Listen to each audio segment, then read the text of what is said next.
আজ এমন একটা জিনিস দেখতে যাচ্ছেন যেটা প্রথমে দেখলে মনে হবে ভয়ঙ্কর কোনো অস্ত্র, কিন্তু আসল রহস্য জানলে আপনি অবাক হয়ে যাবেন। দেখুন, মেক্সিকোর শ্রমিকরা কাজ শুরু করার আগে এক বিশাল ধারালো যন্ত্র বারবার ঘষে ধার দিচ্ছে। ভাবছেন শিকার করবে? না, এটা ব্যবহার হয় বহু বছর ধরে বড় হওয়া এক বিশাল গাছ কাটতে। এই কাজ যারা করে তাদেরকে বলা হয় জিমাদর।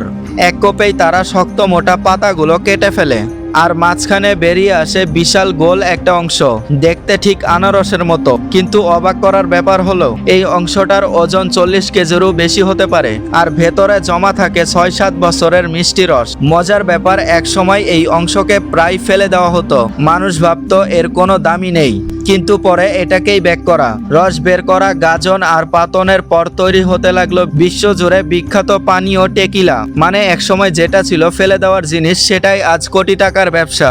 আপনার কাছে যদি এমন গাছ থাকতো তাহলে কি করতেন? ফেলে দিতেন নাকি অন্য কাজে ব্যবহার করতেন? অবশ্যই কমেন্টে জানাতে ভুলবেন না।